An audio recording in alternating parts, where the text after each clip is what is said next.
Some people might argue, I'm just not the creative type. I can't do that. I mean, we certainly see people throw up that limitation or that barrier quite often. Oh man, I can't think outside the box.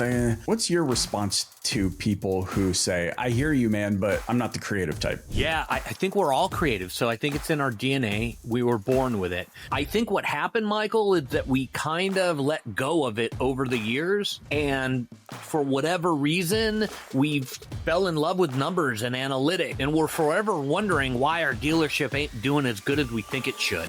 I want to talk about turning fear into fuel. You've had interviews where you've noted that fear of failure suppresses creativity. So what practical exercises or mindsets can leaders introduce to help employees test new ideas without gambling the business? Yeah, this is about an evolution, Michael, not a revolution. This is about changing little things every day in order to get a little bit better. And I find every single time the missing link is creativity. How should dealers use creative thinking to stay resilient and seize opportunities? The exact thing to do is that one of the things that I enjoy most about producing the Dealer Playbook is hearing from you. The messages that I get of people who are getting so much value out of the podcast, applying it to their day-to-day workflows and finding a thriving career right here in the retail auto industry. It means the world to me. And you know, one of the ways that we make doing this possible is through my agency, Flex Dealer. And of course, in the spirit of providing value, I think this is a perfect time to head over to www.flexdealer.com to show even further support for you, my beloved DPB gang. Right now, if you go to my website, flexdealer.com, you can get a full free PDF of my #1 best-selling book, Don't Wait, Dominate. And the reason I think it's so special is that a lot of the topics that are discussed in this book are even more relevant today than ever with this surge in popularized AI and people wondering, well, what can I do next? How can I have a competitive advantage? Well, that's all here in this book. And so I'd love to be able to offer you a free copy of this. If you go to flexdealer.com, it would mean the world to me because that is how we continue to produce this show for you.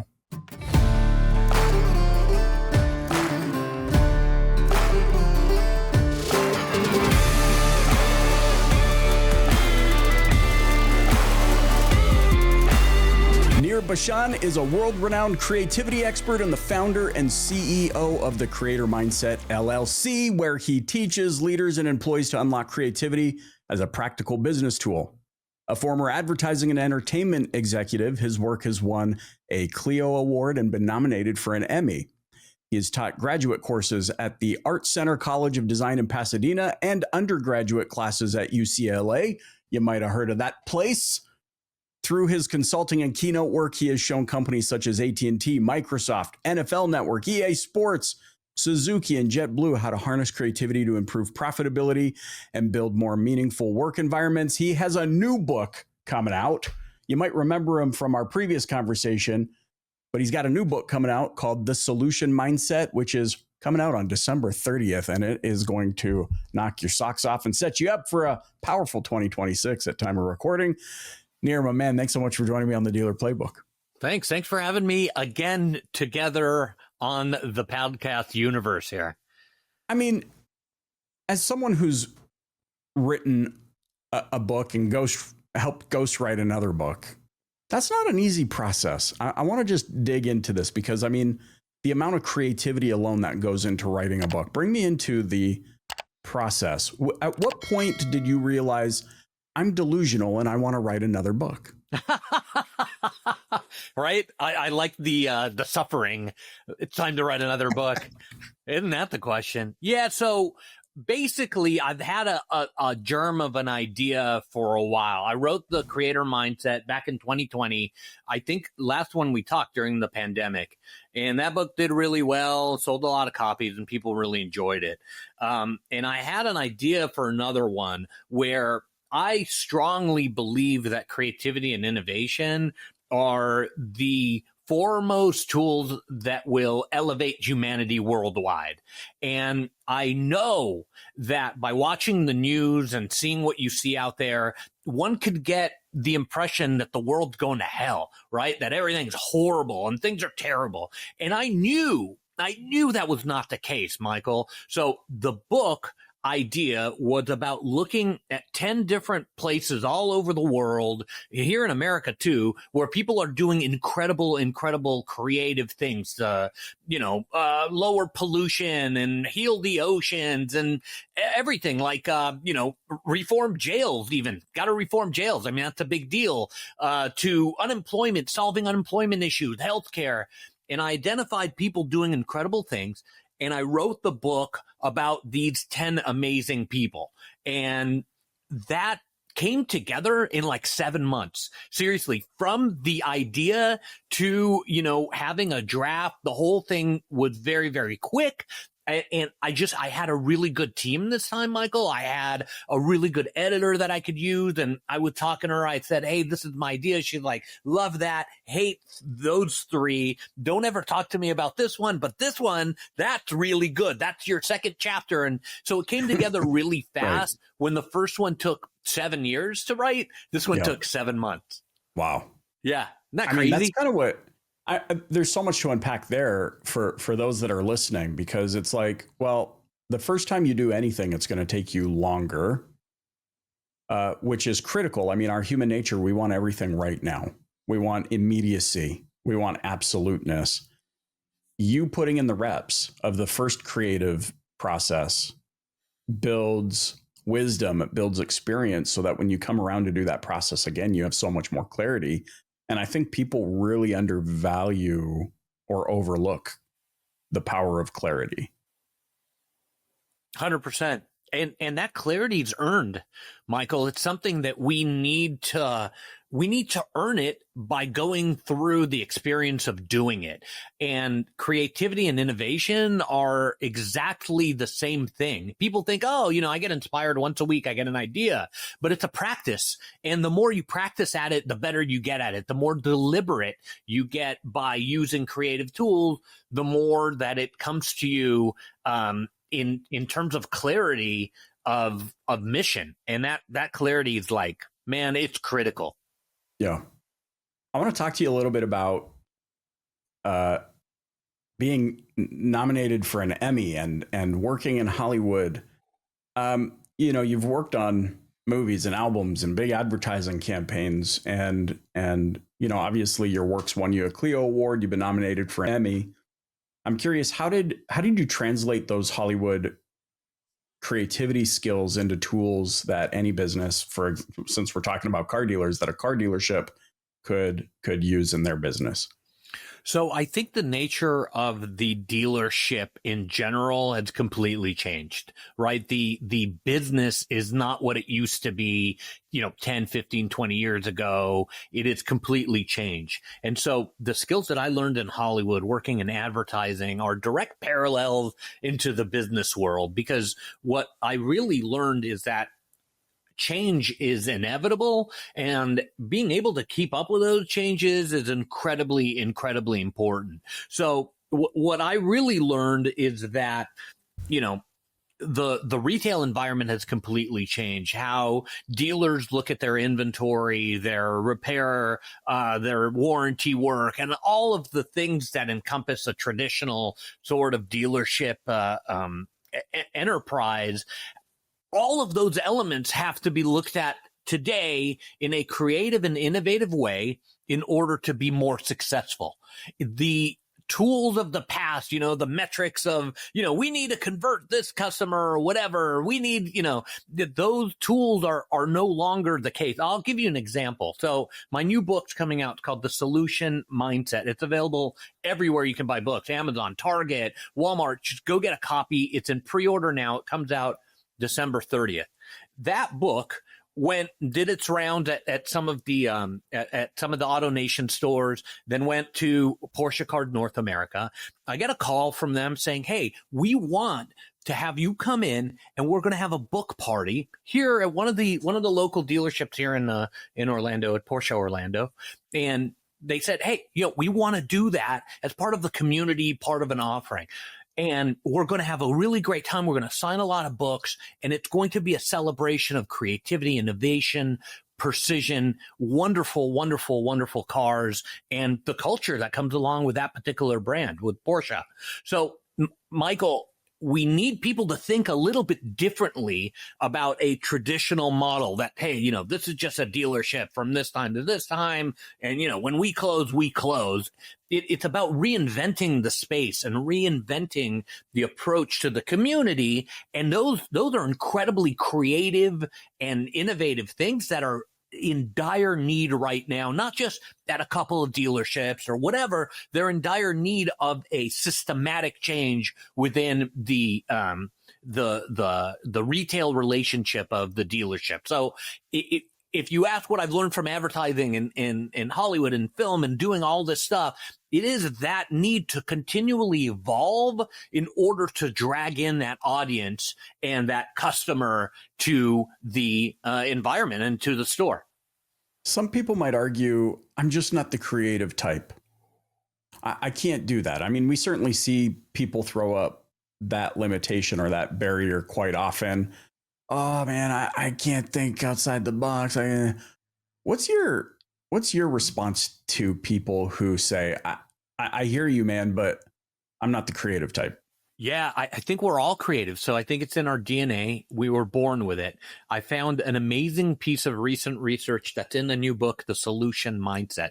And what we found was that there are creativity genes in all of our DNA, and it is literally part and parcel to who we are.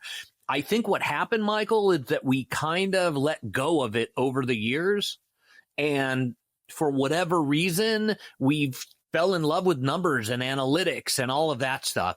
And we're forever wondering why our dealership ain't doing as good as we think it should, right? The numbers point to like great rosy success, but we're always missing a component. And that component that we're missing is a creative and innovative way to look at things. It's the soft skills. It's how do we make people feel, and all of that in the relationship that we've traded for analytics only. And if we spend the rest of our lives looking at numbers only, our business will never get to where it needs to go. We need to balance the analytics with creativity, with innovation, with constant change, so that we can be competitive and we can, you know, grow and get to where we need to go. If you think that you're not creative, you need to, well, read my book, right? The Solution Mindset gives you, I don't know, dozens of ways to become more creative. We can get into it, but you need to understand that it's a tool, it's a business tool that has practical and measurable results, but it needs to be balanced with a system that is, you know, analytic. I'm not saying throw the analytics away. I'm saying balance it with a bit of creativity.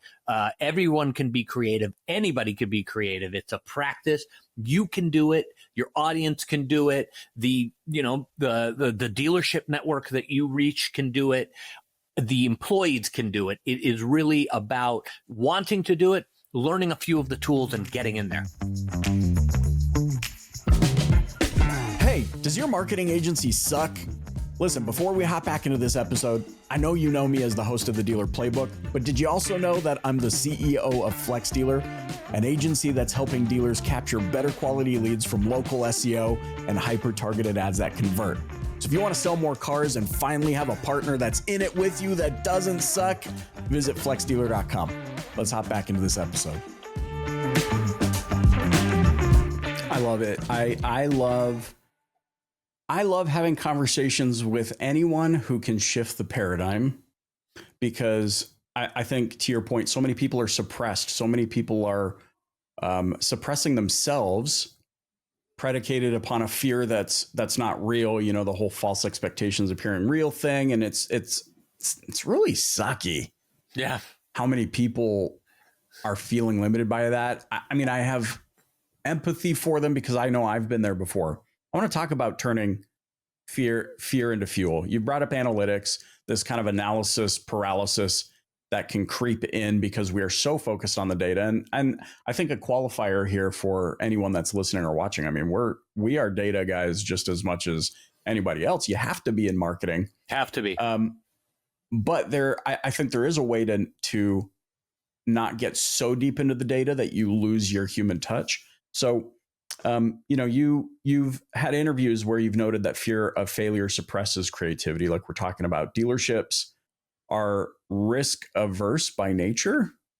So what practical exercises or mindsets can leaders introduce to help employees test new ideas without gambling the business? Because I think that's what they're always worried about. They're always worried about, like, we can't try something because we'll go out of business if we do that. Right. Yeah, this is about an evolution, Michael, not a revolution. This is about changing little things every day in order to get a little bit better. Listen, I love the analytics. I love Excel. You should see me on it. I'm really good.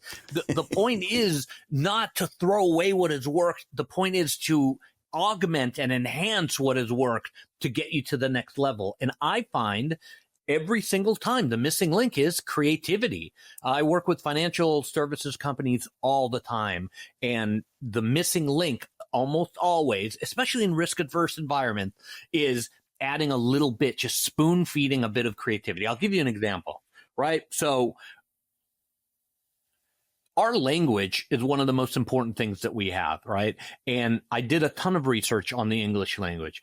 And I found that there are 6 to 1 more negative than positive words in the English language.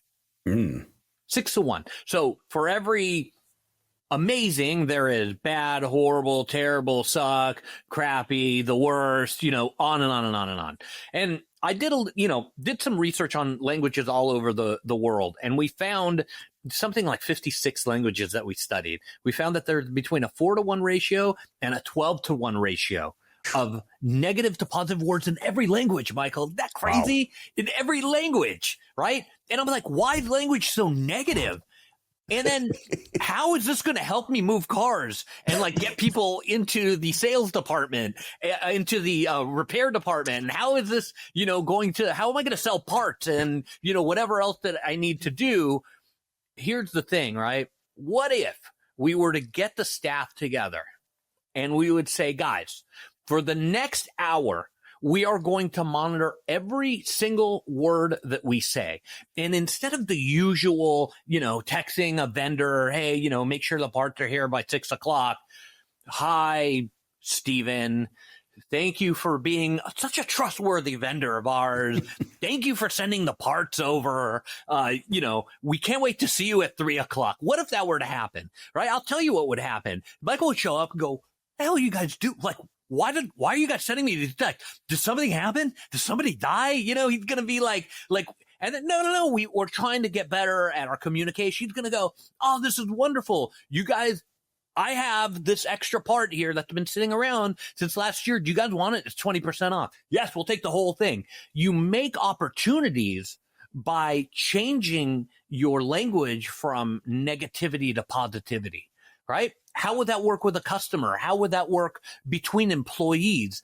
Just a simple shift in mindset to using positive instead of negative language can offset amazing tangential things that you can't you can't look at an analytics description, an Excel, and say, okay, if I tell my staff, hey, let's use better language, positive language instead of negative language, it'll give me this much return on investment. You can't, but the return on investment is certainly there. It is there in every interaction, in every way that people talk to each other. One thing your listeners can do right now is start choosing positive language, whether they're texting, whether they're calling, whether they're communicating, whether they're on Slack. Use positive language. Take a minute to address the human being, and you will see amazing creative work. This thing costs absolutely zero. It's free, and it is an enhancement on what you're already doing right. I remember my dad used to be, so my dad, self-made, Italian immigrant, high school dropout, did all the things, right? It's kind of funny, actually. Side note, anytime somebody talks to my dad and then they come and talk to me, they're like, what hasn't your dad done? It's like, so he was a short circuit repair person. He's worked in hospitals. He was an assistant coroner. He published film. Like, there's all these things. Part of that was my dad had to unwind limiting beliefs that were instilled upon him primarily through language. I don't know if anybody listening knows an Italian, but they're not they're not the best at positive affirmation. And so, you know, my dad was the drive to school and throwing in a cassette tape of, you know, Brian Tracy or, you know, whoever it might be. And it was all this positive material. And I think about, you know, his tolerance over the years for negative sentiment, negative statements, negative language really, really diminished. He would, you know, I remember being a teenager and I'd be like, I'm an idiot. He'd be like, take those words out of your mouth. You know, yeah. And you know, obviously a Christian household, he'd be like, Jesus said he is the great I am. And now you are using the words I am synonymous with idiot. Like, right. How dare you? You want me to smack the taste out of your mouth? You know, like, but it to your point, you know, I was at a conference, pre-pandemic, I want to say 2018, maybe early 2019. Kevin Hart was one of the speakers, famous comedian. And he talked about how negativity travels faster and further than positivity. That's why the news, it's always negative sentiment, negative headlines. We don't realize how much we're actually being bombarded with language like, you can't, you won't, 100%, you shouldn't. All of this suppressive language from peer groups, from leaders at work, coworkers, the media, government, everybody is telling us what we can't do. And I worry that, you know, especially in conjunction with being innovative and trying to grow our businesses, it leads to this sentiment near of like, why should I even try? Yeah, giving up. I'm not going to get ahead. I can't do it because they told me I can't. Therefore, there's no other solution. I bring up my dad because he's a solution oriented guy. He's like, everything is figure outable. There is never not a path. He's like, I am like old water in a wall. I will find the path. You know, what's your thoughts on that? The speed at which negativity travels and how much more effort do we have to put into to put a positive sentiment out there? I think that effort is everything. And that differentiates, I think, you know, strong entrepreneurs and strong business leaders from, you know, others that can't get there. The very nature, and your dad seemed like an amazing guy with an incredibly astute, intuitive look at life. He's okay. Right? Yeah, it just it really makes a difference. And if you were to look at your communication throughout the day, even with your staff, Michael, I know you guys have kind of a big staff and you guys have a really great business and very well esteemed in the market, right? If you were to look at your community, and you're a super nice guy, if you were to look at your text with your staff, you'll see in there, oh man, you know, I was really in a hurry and I just had to tell, you know, I don't know, I just had to tell somebody, hey, get this thing done quickly and whatever. But I didn't really take a moment. I didn't take a second to change the language from get the invoice out by 3:00 to, hi, Shelly, hope things are good. I really appreciate you. You've been doing so good with our invoices, like really helping. And it's been great. If you can help one more time and get that invoice out by 3:00, I think what you will get back is going to be magnitudes above the effort you took to just do and slow down to send a text message that was heartfelt and just appreciative. And Michael, we talk a lot about culture at work, right? People are like, oh, the culture of my job. And, you know, it's hard to change it, and strategy, like we're doing strategy, and like, you know, everyone knows that culture eats strategy for breakfast, right? It's a famous saying. Yeah. So one way to improve that immediately. And dude, I've been to a bunch of dealerships. Like, I gotta tell you, like, from the second you walk in, you can tell it's a vibe. You can feel whether people have been beat down, right? The whole time, sell, go, get cars out the door, unit, or if they're like in a supportive environment where they have good leadership and they have, positivity that is embedded there. So one of the things that you could do immediately is just start in the way that you interact with people and enhance the message, add a little love, add a little understanding. I think you put that together 3-4 times and you can have amazing results. I did a consult with a famous client. I can't talk about it, right? Because I'm under NDA. It's a Fortune 500 company. I asked their call center for 1 hour, and I stood in the room. The call center's in Dallas. I stood in the room, and I said, guys, we're positive for an hour. And I was like running around listening to phone calls like a freaking madman, right? Listening for positive language instead of, hey, Mr., so-and-so, whatever they were calling for, we'll get you the refund immediately. I understand that you want a refund. Really sorry that this happened. Just being a little bit of empathy. And we noticed in that 1 hour that I was there in the room running around, making sure everybody was like, being a little bit more positive, I think something like 5 or 6% of a higher satisfaction at the end of the call, when you push 3 or 4 buttons to analyze, hey, how would this call for you? Even that little click across the thousands of people that called in, 6% of an improvement is an incredible improvement. And I ask you got dealerships and people listening across the country in automotive. What would a 6% boost in sales or part sales or people, at the, in the repair, part of the business, what would a 6% boost do for you? And most people would take that in a heartbeat. They'd be like, here, that's the best. Yes, right. I'm in. So I think that's why it's so important. And in your dad's case, an amazing story about, getting that, I'm an idiot stuff out of your mouth and like understanding that just that simple mind shift, that change in the mindset to creativity, to positivity, incredible benefit.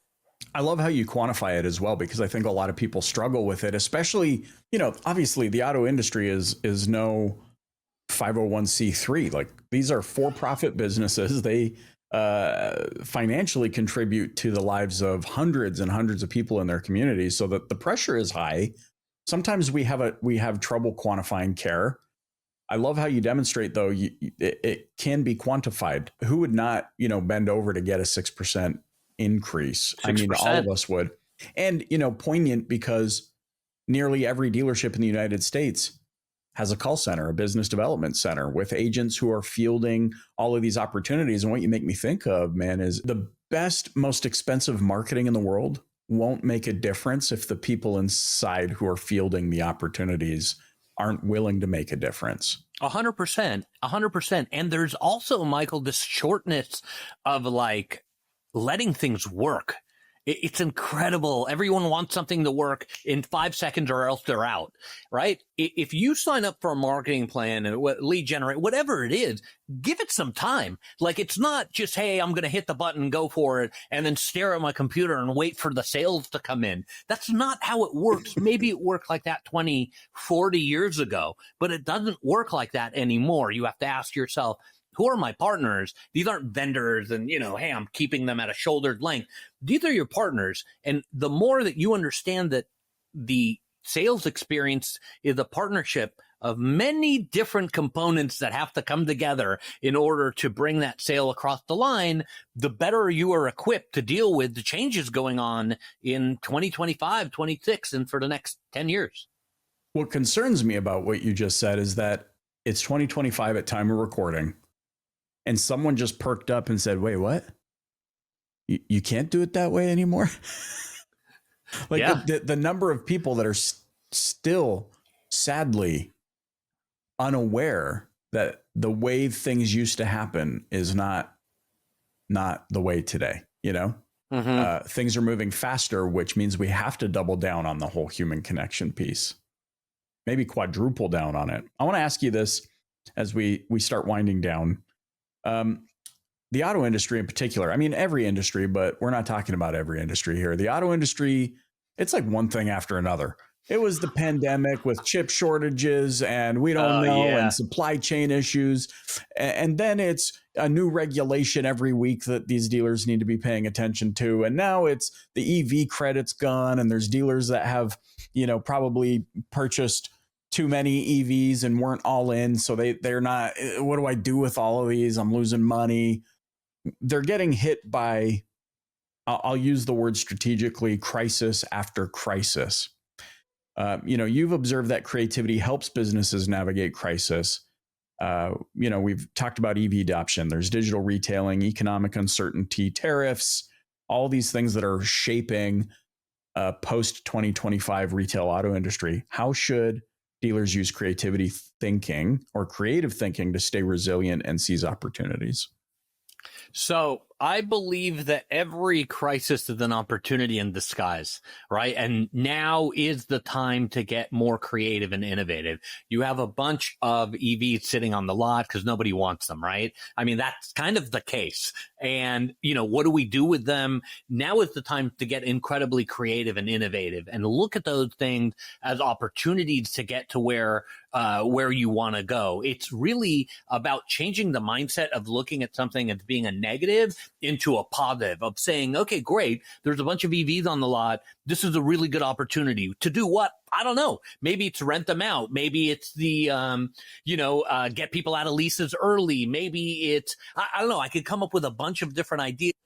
You have to do what's right for the business and right for that particular use case. But changing the mindset and looking at something instead of saying, you know what, hey man, we just get beat down after year, I quit, I'm out, going, this is the coolest industry ever. Why? It's because every single year something happens, and every single year I have to flex, I have to change, I have to rearrange, I have to be on my toes in order to be competitive, in order to, to thrive. And I see those things as really great opportunity. The exact thing to do, I don't know what it is, right? You can come up with a bunch of ideas, but the opportunity is there for everyone to look at this crisis and say, man, what good things can I derive from these moments? And this is a ripe time to derive a bunch of really great stuff from the EVs piling up, or, whatever I don't know if there's still cars sitting in the cargo ships without chips or whatever,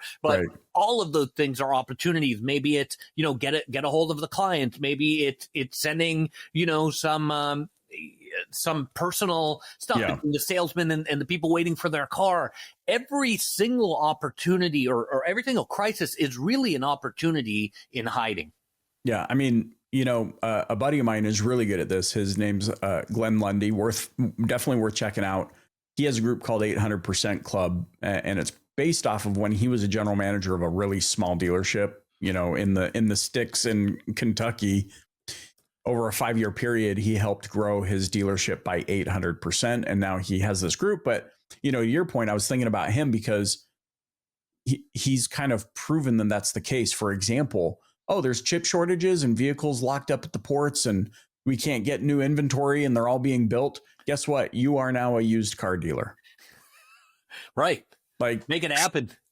Yeah. And some of these dealers are selling. We just talked to one of our new client partners, 8-to-1, selling 8 used vehicles to every one new vehicle. And the guy's pushing out 350 to 400 cars a month. That's crazy. And I'm like, there is the proof point to your thesis that if you have the mindset, the creative mindset to never get got, you ain't getting me. What's that basketball coach, Doc Rivers? He's like, You can't get that guy. You could question him. Right. Man, you guys lost abysmally. He's like, I know. I don't know what to do. So that's the truth. I really think it's so powerful. One of my favorite shirts that I have says, "No crisis can win." Right. And you make me think about that because the sooner we realize how powerful and capable and creative we actually are, the better off we'll be. Things will expedite and grow for us exponentially. Nir, this is such a delight, man. It's great to connect with you. We got to not go so long before the next one. how can those listening and watching connect with you and get a copy of your upcoming book? Definitely. So I'm easy to find. Nir Bashan is my name, Nirbashan. I'm not the one uploading video game clips to YouTube. I'm the other one. There's like 3 of us in the entire world. You were the only one before the internet. I was. Right? I was. The book's called The Solution Mindset. It's available everywhere. I would love it if you were to, if your audience were to pick up a copy. It's on Amazon right now. It's called The Solution Mindset. Wiley & Sons is the publisher. It'll be in every bookstore in the U.S. and every airport in the U.S. It'll be everywhere. It's a story of 10 amazing people solving amazing problems around the world. And then I break down what they're doing that you could do also. It's an incredible book. And I think for car dealers and people in the automotive industry, I think it'll just be a ray of fresh air. It would be sunshine and like really great inspirational stuff to go into work and go, okay, what are we going to do with these EVs? I love it, man. Well, listen, for the DPB gang, if you made it all the way to the end of this episode, congratulations, because I want to do something for you. We're going to give away 10 copies of Nir's book.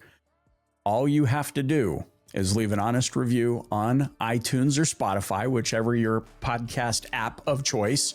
Screenshot it and send me a DM on whatever platform you can find me. LinkedIn, Facebook, Instagram, X. I don't care where. The first 10 people to do that, we're going to send you a copy of Nir's book. Nir, thanks so much for joining me on the Dealer Playbook. Thank you, Michael. Hey, thanks for listening to the Dealer Playbook podcast. If you enjoyed tuning in, please subscribe, share, and hit that like button. You can also join us and the DPB community on social media. Check back next week for a new Dealer Playbook episode. Thanks so much for joining.